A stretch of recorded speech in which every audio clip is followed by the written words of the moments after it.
Aí galera, beleza? Tudo bom? Aqui é o professor Marcelo e vamos à nossa videoaula. Videoaula essa sobre o relevo brasileiro, né? Um assunto que tem caído ultimamente nos vestibulares, né? Ano passado aí, no vestibular da UFSC, né? Da Universidade Federal de Santa Catarina, caiu uma questão dessa.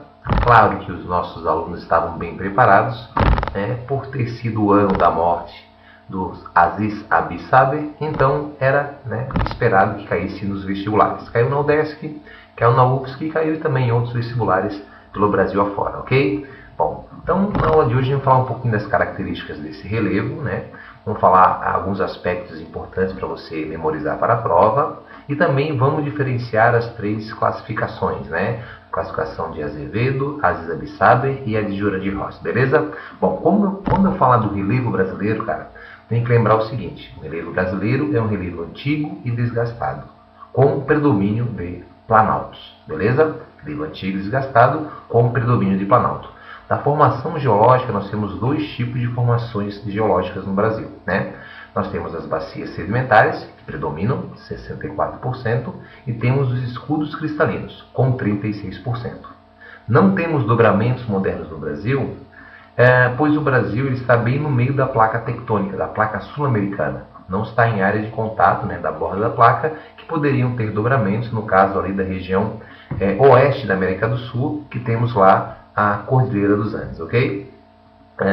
Mas também fique atento a algumas pegadinhas, por exemplo, falar que no Brasil não temos terremotos. Isso é mentira. Você sabe que no Brasil sim, nós temos terremotos. De pequena magnitude, mas nós temos terremotos, tá? Tivemos já terremotos acima de 6 graus, né, na escala Richter, na década de 50, lá no Mato Grosso, né? Tivemos recentemente terremotos também na região sudeste, ali próximo a São Paulo, acima de 5 graus, né? Mas a maior parte dos terremotos que acontecem no Brasil, eles são de pequena magnitude. Tranquilo? Tá. Continuando falando do nosso relevo. Você pode perceber no mapa, né, que estou colocando aí, que o relevo brasileiro é dividido em dois grandes blocos de planalto. Ao norte, o planalto das Guianas, né, base cristalina, né, esse planalto, a maior parte dele formado assim na era pré-cambriana.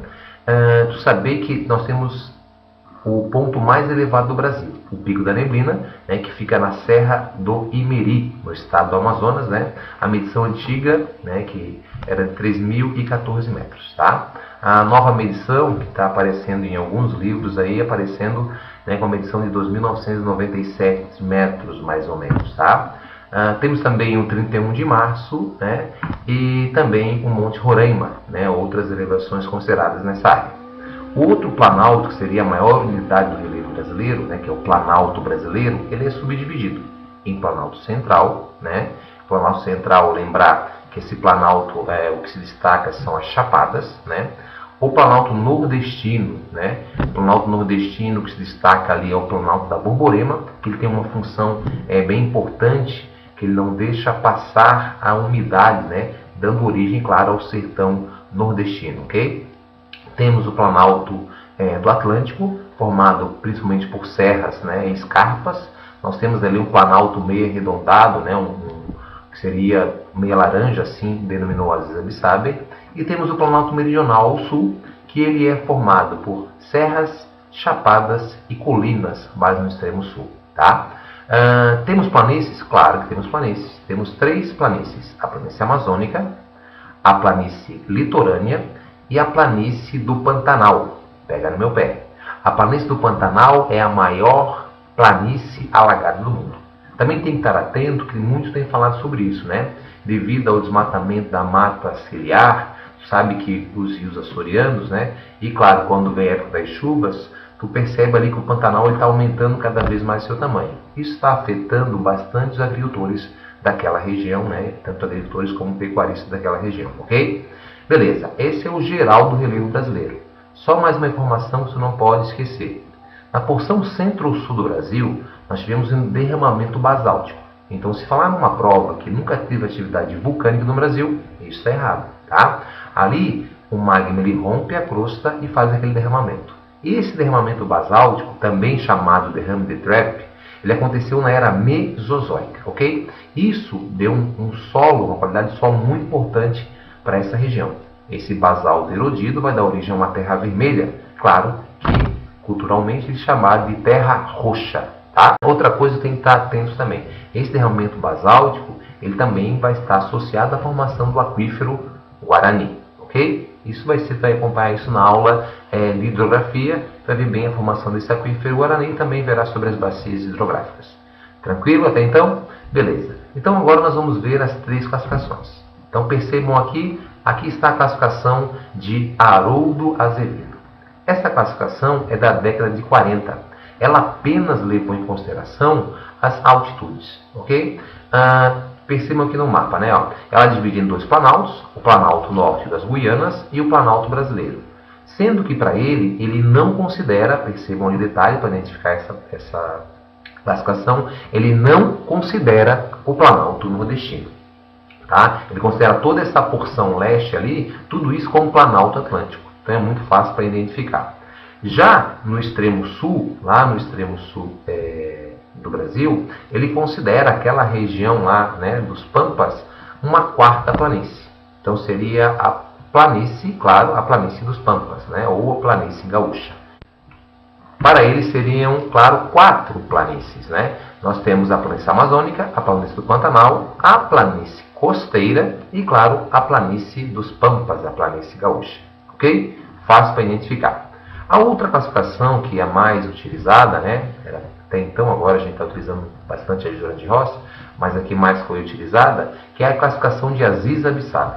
Aziz Abissab, ele utiliza, além da altitude, também a ação dos agentes erosivos, principalmente do clima. Lembra que ele também fez a classificação dos domínios morfoclimáticos. Tranquilo? Tá. Então ele muda um pouquinho, né? Ele divide em 2 planaltos também. O norte, o Planalto das Guianas, e no centro, claro, o Planalto Brasileiro. Só que lá no Nordeste, ele divide, né, além de aparecer o nordestino, em 2 partes. O Planalto Maranhão-Piauí e também o Planalto Nordestino. Tá?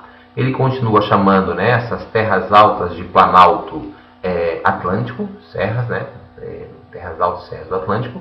Ele também chama o Planalto Central, seria um outro planalto dele, e também o Planalto Meridional, ok?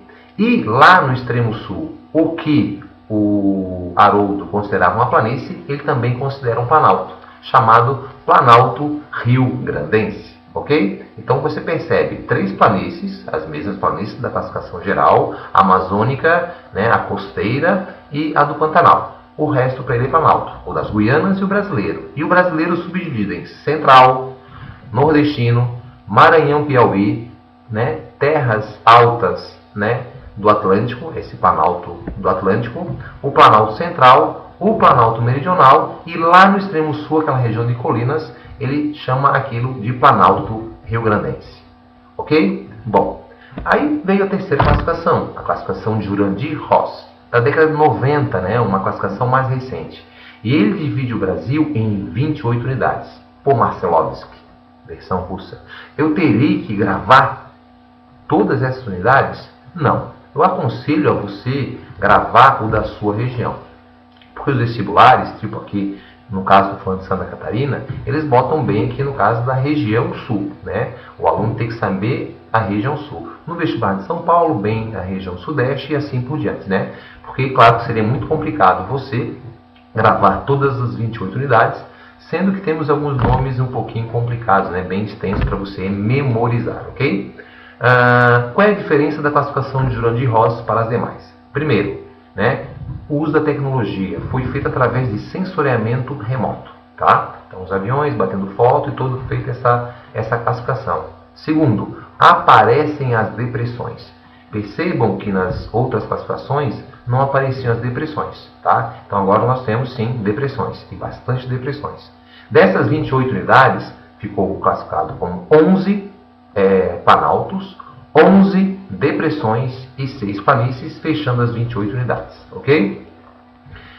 Aqui do sul do Brasil, vou falar um pouquinho pessoal daqui, né, que são os meus alunos que têm aula comigo constantemente, vou falar para vocês um pouquinho mais detalhado, claro, para você entender. Em Santa Catarina, onde eu estou aqui, o nosso relevo ele tem 3 unidades na classificação de Jurandir Rossi, tá? Nós temos na porção oeste, que seria planaltos e chapadas da Bacia do Paraná, né? Na porção leste, teríamos planaltos e serras do Atlântico, e no meio desses dois grandes blocos de planalto, uma área depressiva, que seria a depressão periférica da borda leste da Bacia do Paraná. Aí tu, porra, Marcelo, aí é difícil eu gravar. Tem uma lógica. Eu não falei para você que na porção oeste seriam as planaltos, bacias, chapadas da Bacia do Paraná? Então, a depressão periférica ao lado da borda leste, do lado leste, no caso desse planalto, tá? É um pouquinho complicado, mas você é capaz. Por quê, Marcelo? Porque você tem aula do professor Marcelo. E o professor Marcelo? O professor Marcelo ensina diferente. Daqui a pouco vem a música, sangue bom, tá? Vamos lá. Então, esse é Santa Catarina. Mais alguns aspectos importantes tem que saber que, além dessa porção leste ter, claro, planaltos, e serras do Atlântico, no meio a depressão periférica, e no lado oeste os planaltos, e chapadas da Bacia do Paraná, vamos descendo lá para o sul. Claro, o Rio Grande do Sul tem uma variação um pouquinho maior. Bem pelo litoral, na região ali da Lagoa dos Patos, ali nós temos uma planície, que seria a planície da Lagoa dos Patos Mirim. Essa é uma planície, tá? Logo após isso, nós temos uma depressão rio-grandense, depois o Planalto rio-grandense, tá? E por último, lá bem no extremo oeste do Rio Grande do Sul, continua toda essa porção, do Planalto, claro, da Bacia do Paraná. Ok? Hoje, claro, para cantar uma música, eu vou convidar uma turma muito especial, Sempre gosto de botar aqui as turmas a participarem. E a turma que vai participar de hoje é a turma do Colégio Educandário Imaculada Conceição, aqui do ano de 2013, a turma 302, que nós cantamos aí essa semana, essa aula lá para eles. E claro que agora você vai ter direito a uma música bem interessante, é uma música da banda Exalta Samba, que seria Valeu, e claro, nós transformamos ela nas principais características do relevo, ok? Tamo junto, conte comigo, acesse bem o site www.professormarcelo.com, tá? E em breve com uma nova paródia e claro, uma nova videoaula. Beijão a todos, tamo junto. Ó, você vai passar no vestibular. Mas por quê? Porque você estuda uma classe. E por quê? Porque tem a mãe, Paulina. E por quê? Porque você reza. E você vai detonar. E por quê? Porque tem dois negão para cantar. E nós vamos fazer o pagode. Não, mas eu gosto de rock and roll. Não. Não, eu gosto de funk. Não. Hoje é o dia do pagode. E pagode é coisa de negão. E nós estamos vendo a pista. Dupla, Tiaguinho e... Quem eu sou? Marcelinho. Com óculos, mamãe não vai ter neto. Vamos detonar. Música, valeu, explicando a característica do relevo brasileiro. Quem não cantar, sem pressão, tá? Lá. Eu podia voltar, porque já usamos ela lá 2 vezes como exemplo, ela era dançarina. Podia botar, mas claro, se não na pressão, mas ela vai ter que cantar. Vai ter que cantar, eles vão filmar ela lá fazendo assim, pra botar no Facebook, pra ver ela lá dançando. Pode ser? Pode ser. Então, quem não cantar, gente, você vai passar todo o gabarito errado na sua prova da federal. Todo. Você vai fazer a prova muito bem, detonei, na hora que você passar, você vai errar. Por quê? Porque a minha mãe é macumbeira. Por quê? Porque vai ferrar se não cantar. Então vai cantar. Podemos começar? Solta! O som.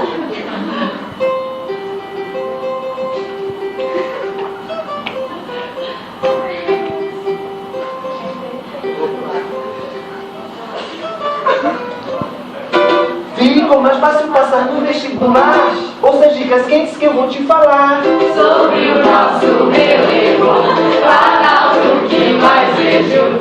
O das Guianas, o mais alto para nós, Borema 31 e o Neblina Sóis. E tem o brasileiro, nem dividido eu vejo. No centro com chapadas, litoral, serra e escarpas, no sul e colinas.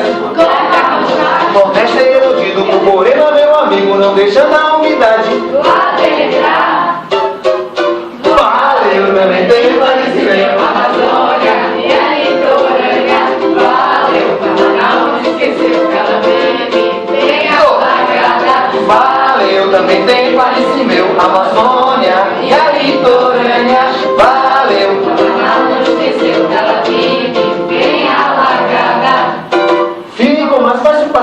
vestibular, ouça as dicas quentes que eu vou te falar. Sobre o nosso relevo, Planalto que mais vejo.